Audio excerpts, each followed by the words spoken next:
This plant hopper on the left and the moth on the right are spectacular looking insects.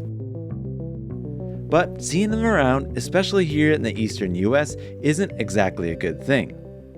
Maybe you've heard of the plant hopper before. Its common name is the spotted lanternfly, and it's one of our most recent invasive and currently spreading insects. The moth, on the other hand, doesn't really qualify as an invasive, but it's also spread all across the US, and as it turns out, its presence here is thanks to the same biological reason that the lanternfly is rapidly expanding its range right now. So I've been filming those two insects in the lab, and I've got some incredible glamour shots of them to show you. But before we get to those clips, let me show you the reason those insects have spread all across the US. The reason is this. An invasive weedy plant you can likely find in a roadside ditch, behind a bus stop, or presiding over an intersection crosswalk somewhere near you. The plant is Ailanthus altissima, also known as the tree of heaven. It was imported to the US in the late 1700s and is originally from Asia, but has spread itself all over as it thrives in human-built disturbed habitats. To find the spotted lanternflies, I went to one of those habitats, an abandoned golf course.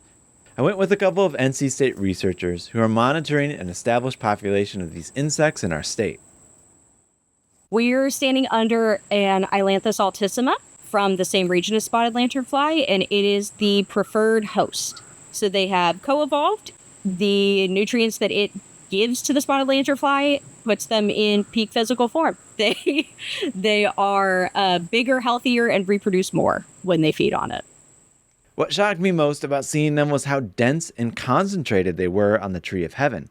They were feeding so much and dropping so much sugary waste around them, the air smelled rotten and sticky. Sooty mold was growing all around, and rings of dead vegetation surrounded the host tree. You can see a line around the bottom of a tree where even the invasive stiltgrass can't survive the nastiness of an infestation. But none of this is really any fault of these insects. They're here because of us and able to survive and thrive because we've been cultivating their host trees for centuries. And honestly, as far as invasive insects go, these ones are pretty interesting in their own right. As you're seeing now, one of the more flashy attributes of these are their bright red hindwings.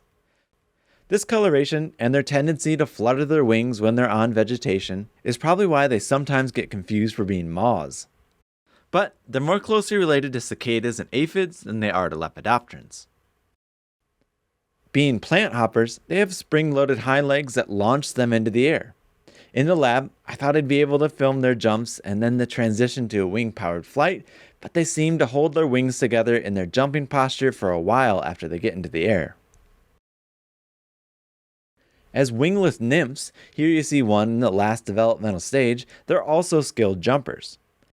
Decorated in white polka dots, at this stage they do a good job of representing the spotted part of their common name. Now, one interesting feature of a plant hopper nymph is a special bit of anatomy right here at the base of their hind legs.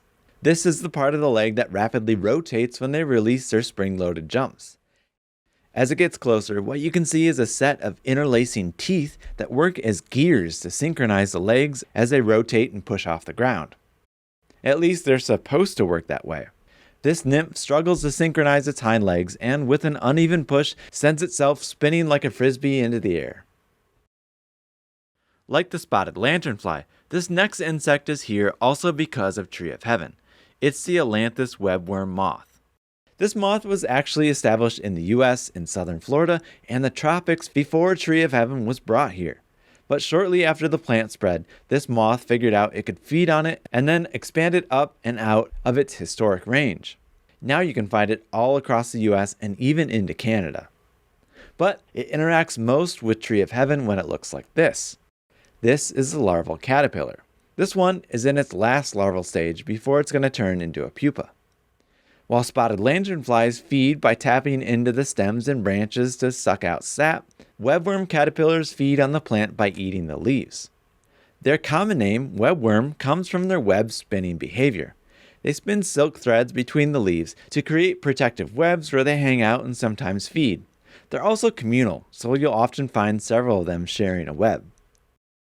This one has finished feeding and it's suspending itself in a tangle of silk where it'll transform into the pupal and eventually the adult stage.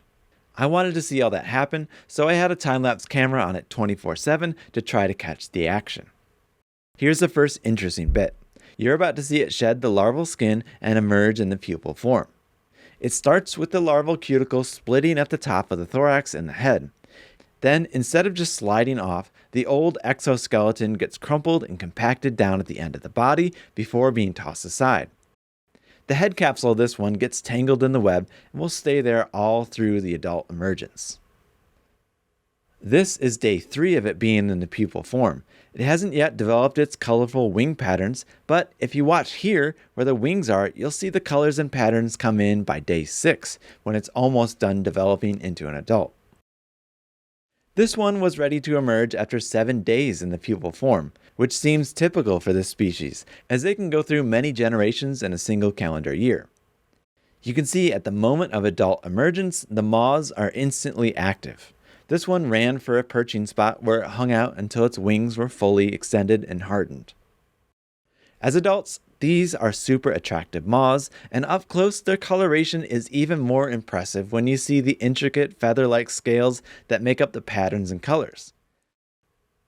So right now, you're more likely to find one of these pretty moths in your neighborhood or at a porch light near you, and you're less likely to run into the more recent arrival, the spotted lanternfly. But we've ended up spreading the plant that supports both of these species nearly everywhere. So the table's already set to host these two colorful critters for a long while. Okay, that's it for now. Thanks for watching.